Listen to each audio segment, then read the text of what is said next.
If you like this video, don't forget to smash the like button. Subscribe and stay informed. Addicted to Macintosh. Hi, I will show you how to use Apple Watch to unlock iPhone. Last year Apple added a feature that lets you unlock your iPhone just by having your Apple Watch nearby. You don't have to face your iPhone or remove your face mask for this feature to work. Here's how to enable it. To set this up, go to Settings. At Settings, go to Face ID and Passcode.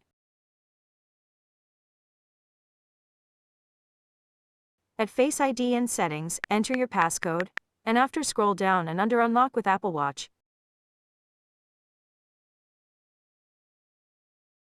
Enable your Apple Watch.